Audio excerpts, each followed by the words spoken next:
Everyone, so I'm standing in the garden next to our old solar system. By the end of this video, this is going to be redundant because I'm going to get all of the panels mounted to the new big timber frame, and we're going to have a nearly 10 kilowatt solar system. This has served me really well, and it's perfectly sufficient to run that little roundhouse in the summer because we have the hydro. But with my new workshop, the business I've got lined up and the hydroelectric systems, the amount of engineering I need to do in there, I need to upgrade. So by the end of this video, we're going to have a fully functional 8.4 kilowatt solar system, and that's going to serve and power our workshop for 25-30 years to come. So yeah, first thing I've got to do though is dig a trench for the cable, and I couldn't get a mini digger because of availability and stuff, so I'm just going to dig it by hand. And yeah, we'll dig a trench and we'll start mounting some panels. Alright, let's get to work.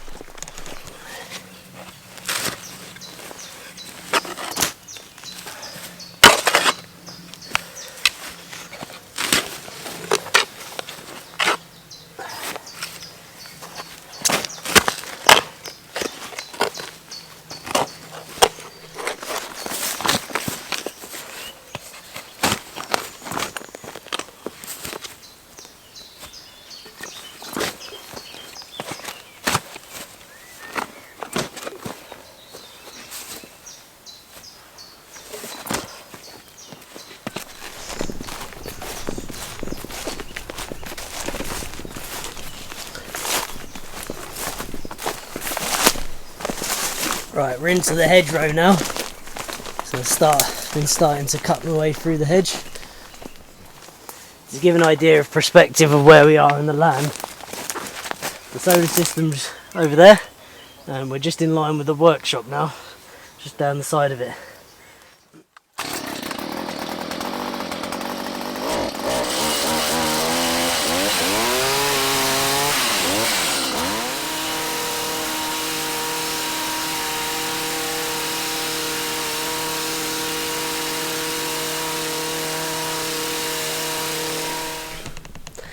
Hey everyone, so new day. Did quite well yesterday. Got this trench started, so pretty good, deep, narrow, hand dug trench. Really nice and tidy. Topsoil on the sides, ready to go back on. Subsoil just next to it. So basically push the subsoil in, topsoil back on top. So it should be nice and neat. And yeah, the trench goes from the shed along past this chicken coop. Misses my workshop drain, which comes out around there, and then goes up along the hedge, along behind the workshop to the solar panel system, which is there. Yeah, goes all the way up through the hedge, all the way up to the panels. Yeah, good fun.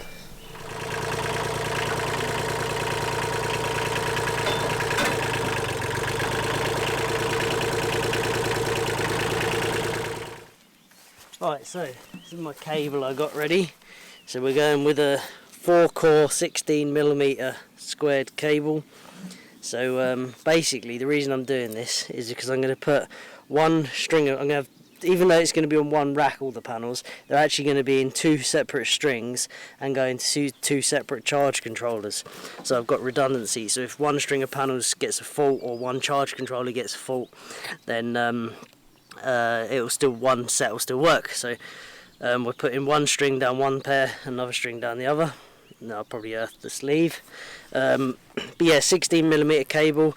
The system, when it's completely loaded in full sun, will run at about 200 volts, which means at full power it's going to have about 25 amps down 16mm cable. So the losses, even though we're over quite a big distance, the losses are tiny. It's like 2 or 3% or something. It's very small. So yeah, that's the cable, and we're going to run that in the trench all the way down to the power building, which is the shed. Right, hey everyone, so it's a new week, and hopefully I'll get the panels up on the frame this week. So you can see I've got them on my trailer, and I'm currently parked up next to the frame. So the plan with these is, because I'd like to be able to keep like vehicles or my tractor and stuff under here, use it as like firewood storage, so it needs to be watertight. It's quite hard to do that without actually having a roof on the frame, but I don't want to put a roof on the frame because then it defeats the object of having a ground mount solar system. The reason to have a ground mount, so you can get to things, check wiring. If you get a problem, you haven't got to go up on the roof and take them all off, because you can get to the backs of them. So I've come up with a plan. I'll show you. This is what I've come up with. So I'm leading. Don't have a go. It's the first time I've ever done anything with lead, but I'm basically forming lead. So if you imagine that this is my solar panel, because it's about the width of what they are. The solar panel comes and sits in here, and then there's this little gully, but that will be fine. That will just send water down the sides, or when it rains hard it will come over here, and then the other panel will sit under this one, under this lip, and then we should have basically watertight inside, and the panels will still sit flat. We won't have to like put them on top of each other or anything like that, you know. So I think that should work. So yeah, just doing that, and then we'll start mounting panels.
Right, first row of panels is in. They all look lovely, straight, in a line, no dips. Yeah, looks really good. And also, after I made that first video clip about this situation, I changed the angle a bit, because I tested it, and although it looked to me like it would run off, even though it was quite a sharp angle, I thought this side was still higher. But it did still run over the edge a bit. Most of the water went that way, but it still ran over the edge, so I've changed that now. So now it's quite a lot more of a slope. So yeah, next panel's going to sit in here, and then water will run off over them. Yeah, it's a way of waterproofing it without actually having roofing material. Yeah, gonna cut out some more brackets, and then we'll start putting up another row.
So I've made a bit of an error.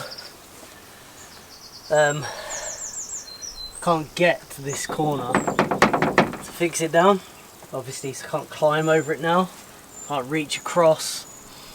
I could get a rope from up there and balance along on this bit of wood, but it's a bit risky in case I fall through. Thought about doing like what I did with the greenhouse and using that ladder I used to access the glass, but these really aren't that strong solar panels. So what I'm going to do instead is I'm going to make, just for these corners, I'll make a bracket which comes over there and holds it down and screws into this wood, so just for those corners. So then if I ever need to take it back apart and get them off, I can get to everything. As long as I take them off in the same order, I can get to everything, and then this last one you can't get to comes off with that bracket. So that's what I'm going to do now. So yeah, that's maybe I should have made brackets that fix them from the insides. Might have been a better idea, but that's okay. That fixes that problem. So we'll do that. So I've installed one there, look, from the inside, so they hook over and hook, and from the inside that means if I do a certain number of these panels with them, it means I can take some out and get to the screws for the others. So they'll be really well secured, mostly from screws, but I'll also be able to take them out from the inside so I don't have to dismantle the whole thing just to change one panel if I ever need to.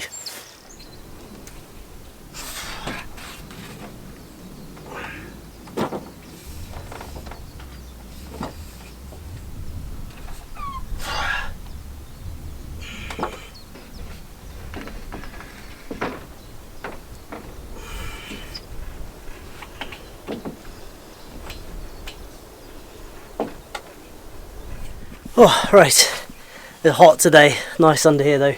Yeah, that's another row of panels done.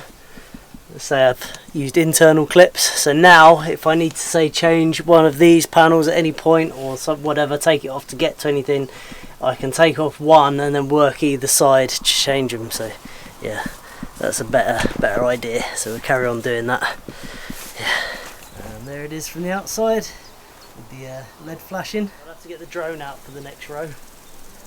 Yeah, coming along.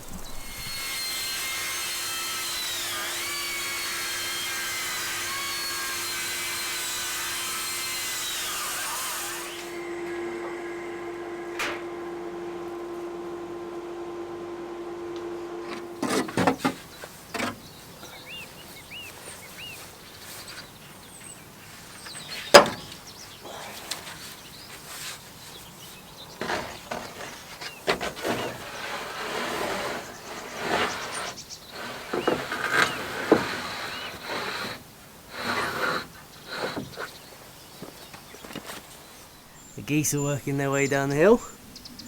I have to keep an eye on them so they don't get in the garden. And I got my helper. There's my helper. Hey puss, say hello, you're famous. They're getting big. If you, the astute amongst you probably noticed that there's 9 now. We lost one died. I have no idea why, it just came out in the morning, it was just dead. And it was the biggest one. We assume it's just something wrong with it from birth, because all the others are absolutely fine. Yeah, they're happy. Hey big girl, you helper, you helper, you daddy's helper. Yeah. Ah, aren't you lovely? Aren't you lovely? Oh, help. Showing off your belly. Yeah.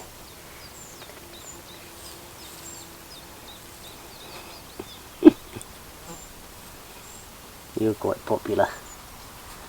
Yeah. Oh, not the back legs. Oh, I'm not getting the back legs. Oh no.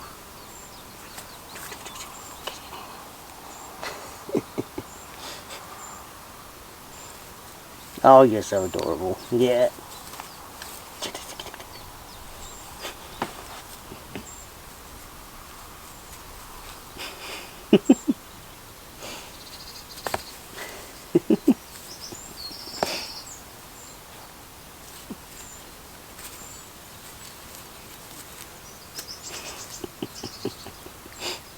Can't decide whether to kill or love.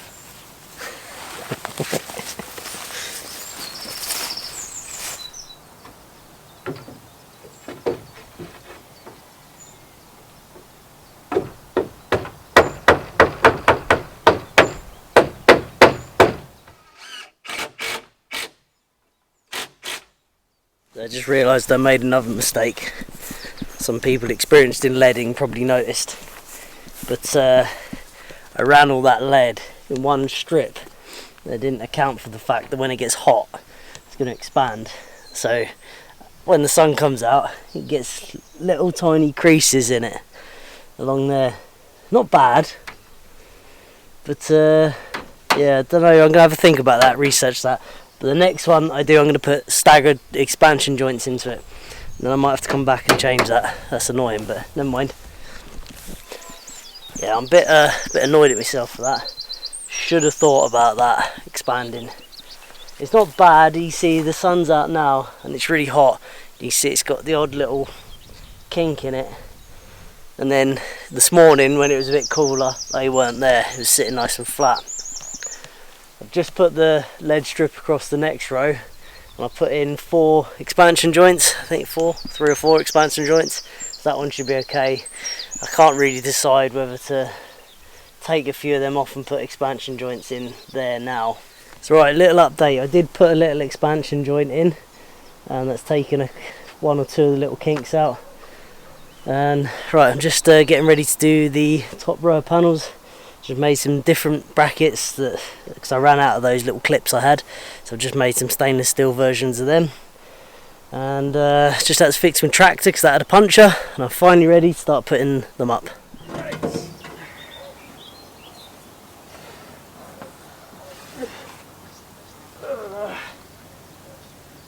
That is heavy.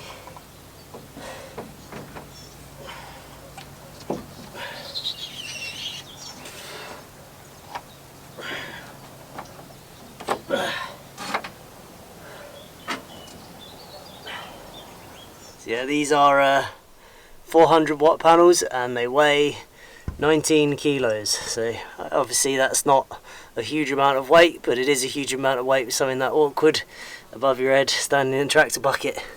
Yeah, that's why I'm struggling with them. But yeah, that's the worst one done.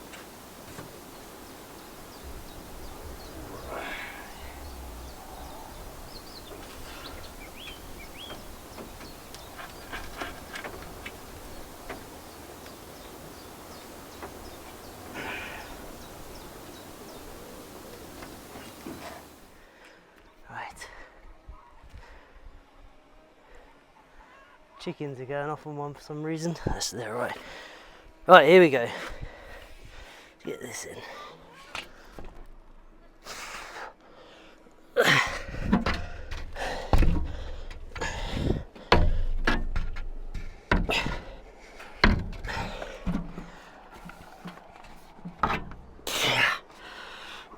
Man, that is awkward.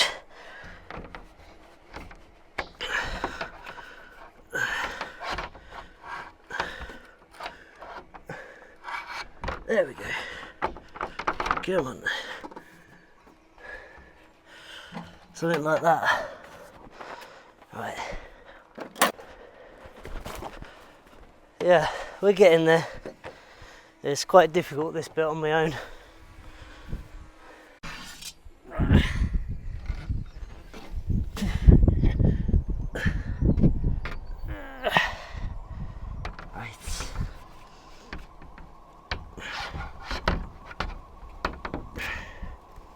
And we're in.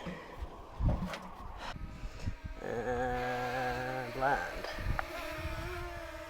Hello. There we go.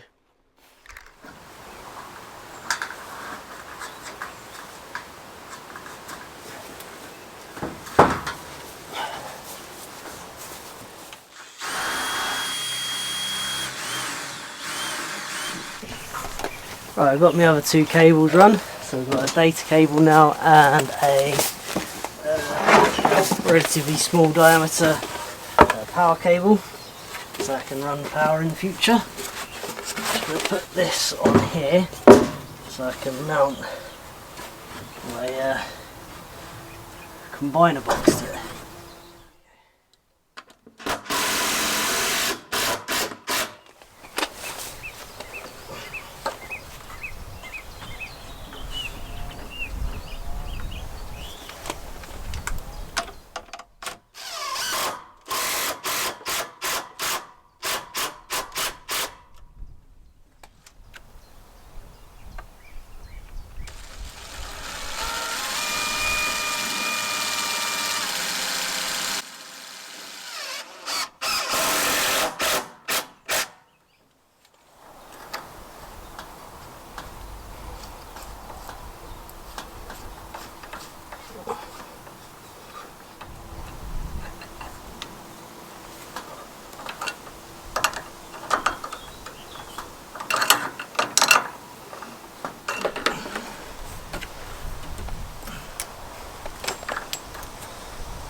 Right, I've got my mains cable in. Well, my main cable, not mains cable. So just check everything. So they're both off. Continuity between them. So we shouldn't get anything between here, no. Here, no. That's good. There, there. No, good. Turn it on. And I should have continuity between the red and the black. Yep, and I should have continuity between the black and the grey. Yep, off. Same on here, let's turn that off. Shouldn't have continuity between anything here. Nope, nope, nope. Turn that on. I should have it between the red and the brown. Yep, and I should have it between the black and the blue. Yes, there we go. So that's so to briefly explain what's happening here. I'm gonna have, so these are 3 different strings, so I can put 3 strings of panels with 2 ways out. So we've got 4 cores on the cable, and I'm having 2 separate systems here, so there's redundancy. So one system is going to have 3 strings going into 2 cores of the cable, and another system is going to have 2 strings going into 2 cores of the cable. I have 2 different charge controllers. That way, if one set of panels goes down, or I get a problem, or I need to do maintenance or anything like that, I can still have a separate set of panels feeding us in power, because we're off grid, so that's important. So yeah, that's the plan there. Right, all my cables are run. I'm happy. Get this trench filled back in.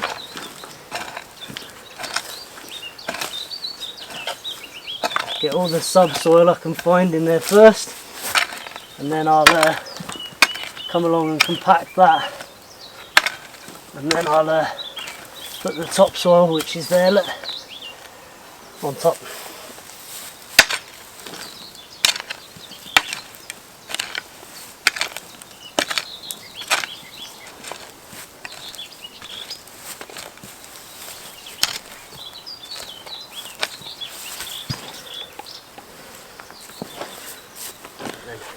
Right, I'm going to go along connecting all these together. So male goes to female, like that.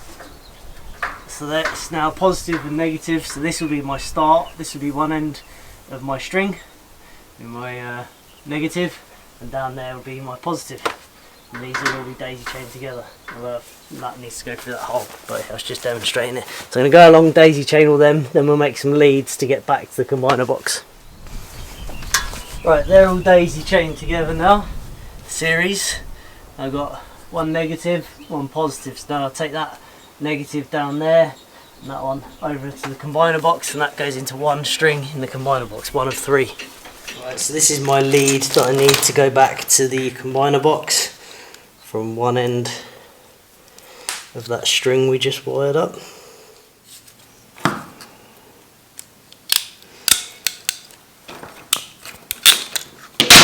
So that's crimped, now I'm going to solder it.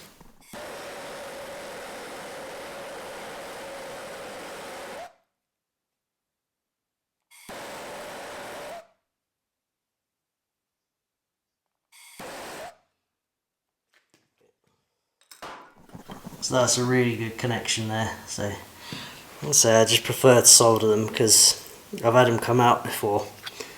So yeah, so if you've got them up to high rating of them, because they're rated for 20 amps, if you're up in the past that, then which you don't want to be anyway, you don't want to be soldering them because the solder will let go. But soldered and crimped below their rating, be fine.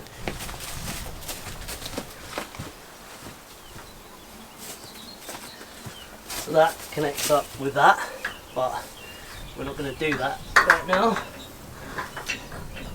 because it'll be live.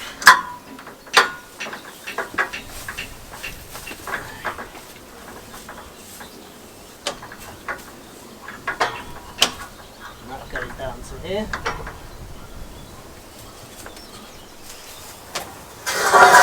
Right, it's getting on a bit in the day. About 6 o'clock now. Been at this all day. I've got all my different strings of panels, all positives and negatives down here, labelled up, ready to go into the combiner. All my trunking's dry. I'm just putting this last bit of trunking on here, and then it's time to wire them into the combiner. It's all disconnected at the other end, so they're not live.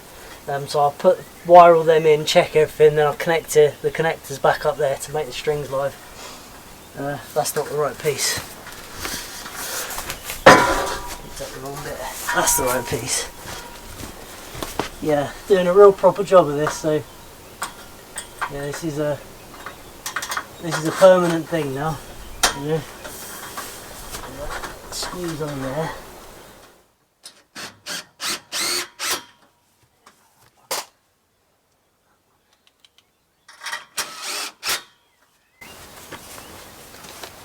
Right, that is good. Right, here everyone, new day.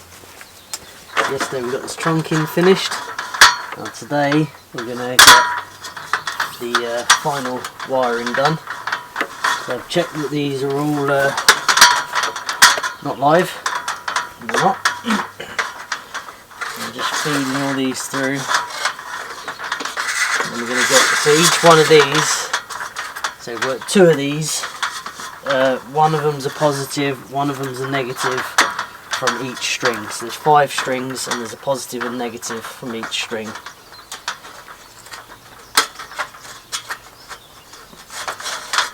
And they're all labelled and they're all dead.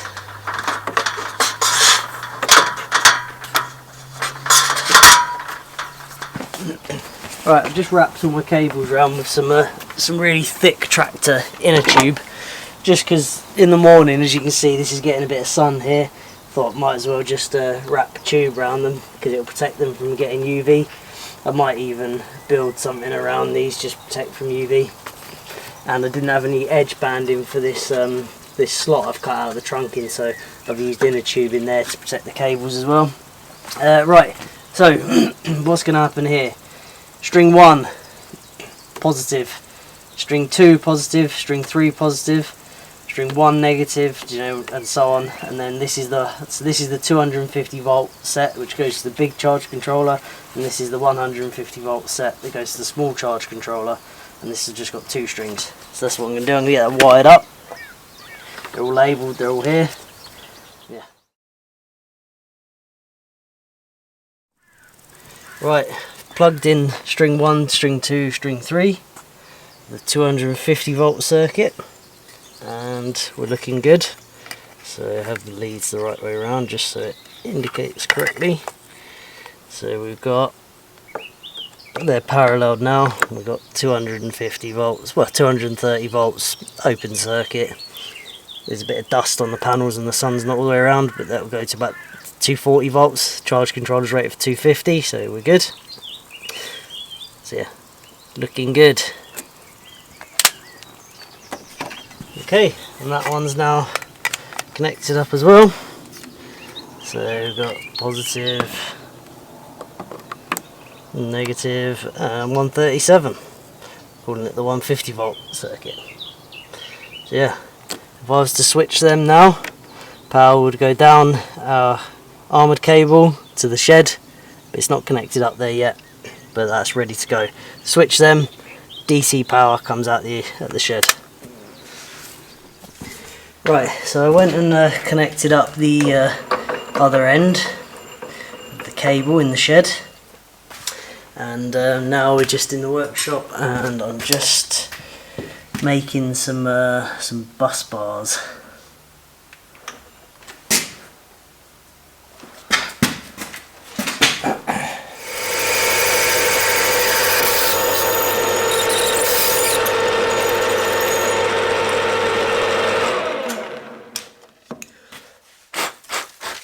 So yeah, nice big brass bus bars. I'll show you them once I'm done.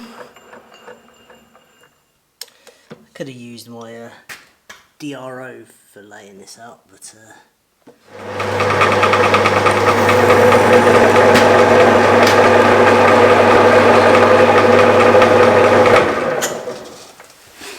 okay, so that was successful.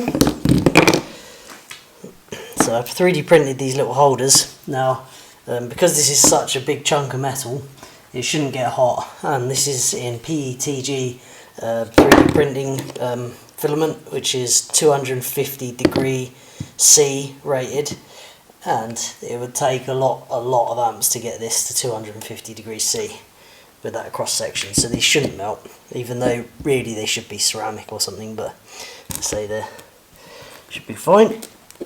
Right, they go in there and get something to pound on that with a bit.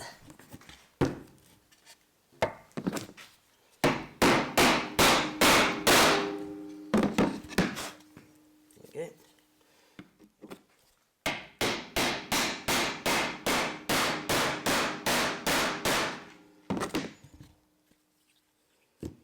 So the idea of this now is that I can have my terminals coming in like this, see, and tidy everything up a bit, because at the moment they're all connected to the battery terminals and it's a right old mess, so that tidies it up a bit. Right, hey everyone, so it is a scorcher today. As you see, I've been getting a bit of wiring done, added a bit of trunk in, put my bus bars in. I've got the hydro connected back up, although we don't need it at the moment, and I've just wired in the 150 volt charge controller.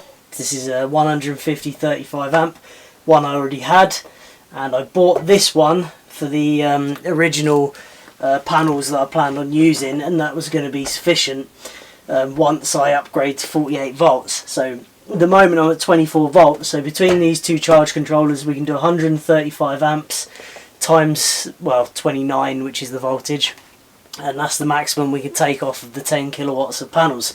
But once I up the voltage, which I plan to do soon, to 48 volts, we double the capacity, and then we get closer to being able to use the output of the panels properly. But at the moment, we're limited what we can take from the panels by these charge controllers, because they're going to be running at their max. So we're going to be having basically a constant 135 amps. But yeah, I've just put that one on. It's connected up there, and we're working. I'll show you.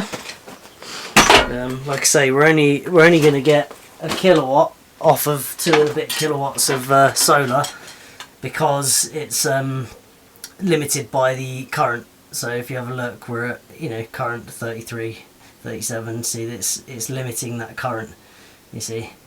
And the charge controller is rated to work at 100% duty cycle, so it's just going to be 35 amps all the time, which is, you know, about a kilowatt. So yeah, that's good. So that one's working. Now time to connect up the big one, which is a lot more power off that one. So this is a 35 amp, that other one's a 100 amp. Yeah, let's get the other one connected up. So that is where our solar's coming in. So this here is the 150 volt DC, very dangerous, don't want to really stick fingers in there too much, but yeah, 150 volt DC, and then the 250 volt is on this side, and that 250 volt is going to go into here. Right, we're connected up here. So it's got the big, these 25mm cables, which is rated for 100 amps, and it's only a little short bit, so it should be alright for 100 amps. Probably just get a tiny little bit warm, that's about it. Yeah, let's go and turn this on at the solar end. Right, we're on. So the sun's just gone in, so we're now looking at this charge controller. So we're at 2 kilowatts with the sun in, and this one's on as well, but like I say, sun's gone down, and we are currently putting in 98 amps on top of what we're using, 99 amps on top of what we're using. So that is pretty significant. I'll show you once the sun comes out. We should be up to about 4 kilowatt.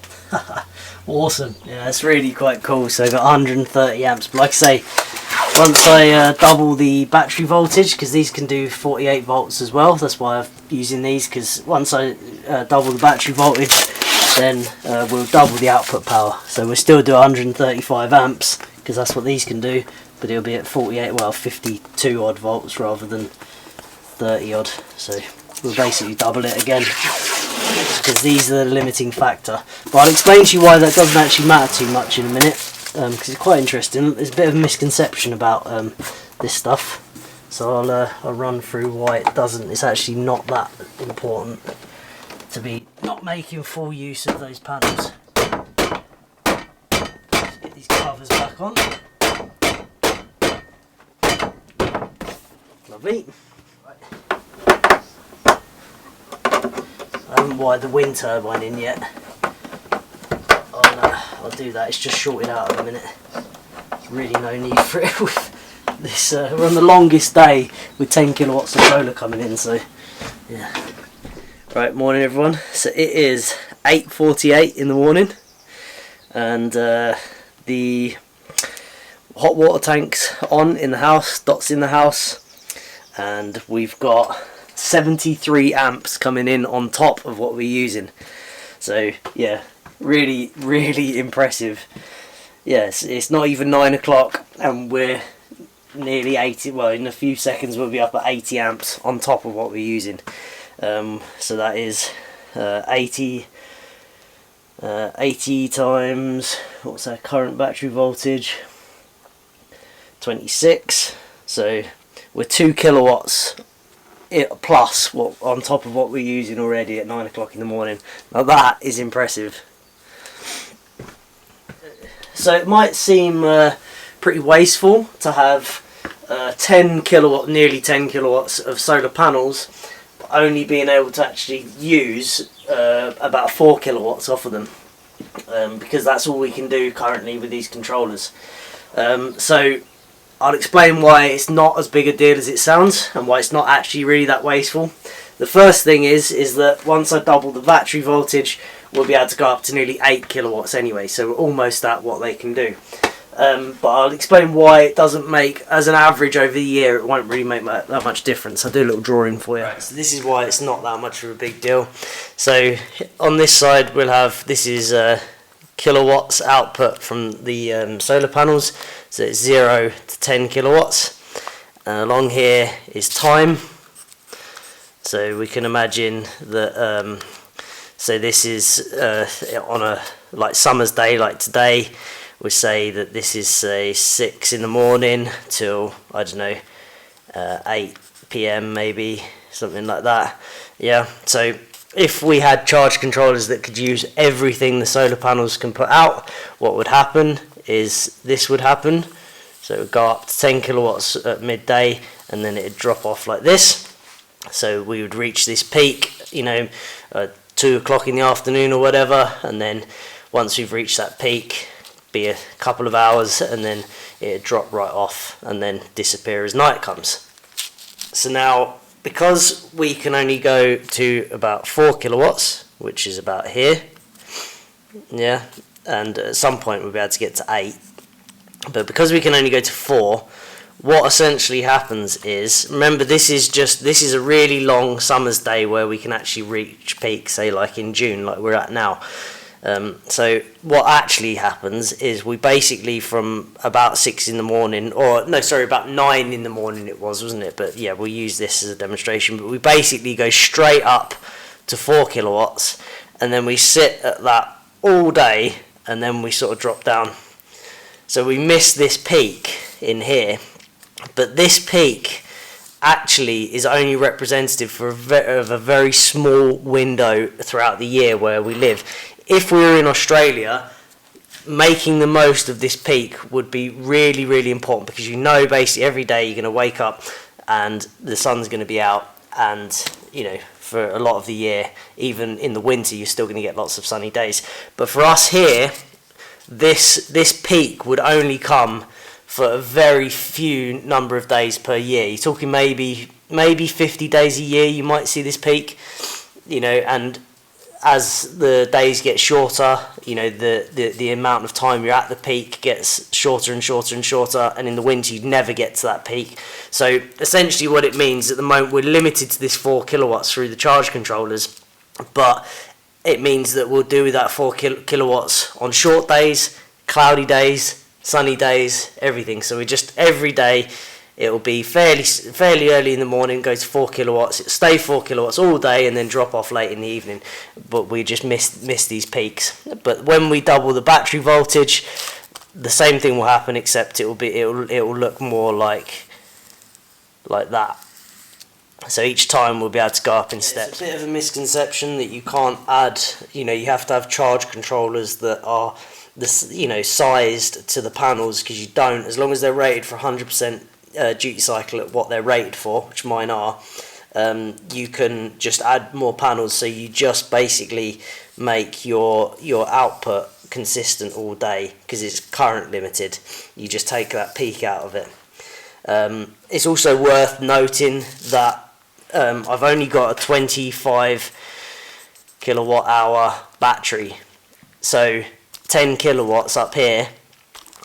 If I did size everything, spend thousands on controllers to reach this peak, we'd only even be able to store the energy in the peak for an hour or two anyway. You know, and then the battery's full, and then because the battery's full, there's nowhere to put it, and it's the charge controller is going to regulate it and bring it down here anyway, unless I come into the workshop and use up all the power. Do you know, so it's not that much of a big deal where I live to not be able to utilise that peak, because it's just, yeah, very rare you need it.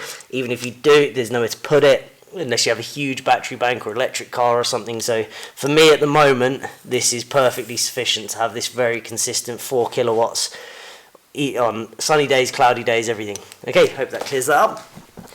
Right, yeah, today's job is just tidy up, clear up all this stuff, get all the lids and covers back on. Yeah, just generally get everything packed away and squared away, ready to start a new project. Yeah, talking a new project, the next project is going to be timber framing the build-in for the hydroelectric system I'm doing for a customer.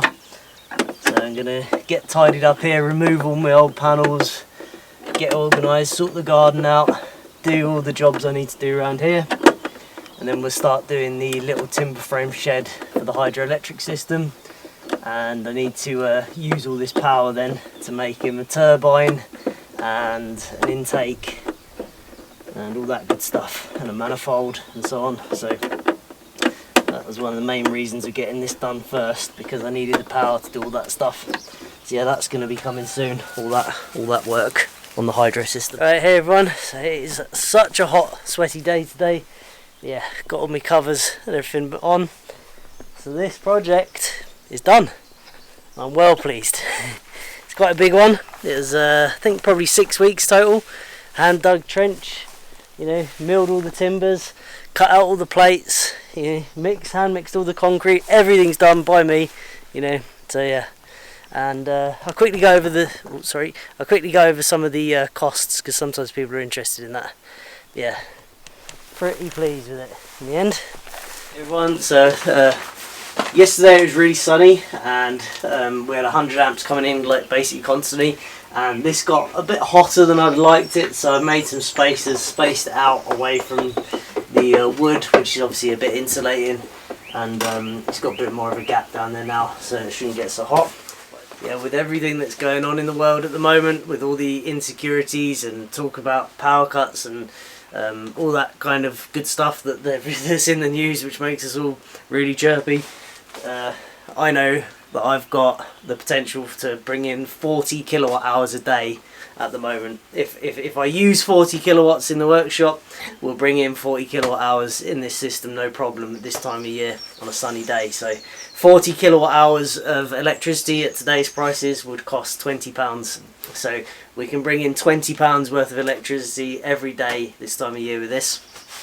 So yeah, that is a really, really good feeling to know that while everything else falls apart, I got 40 kilowatt hours of power coming in. 40 kilowatt hours a day anyway.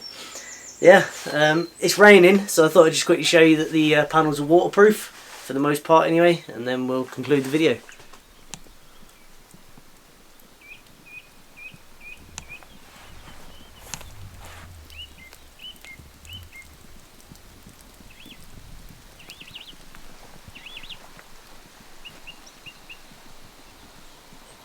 It's pretty wet out, and under here lovely and dry. So yeah, that has actually worked really well.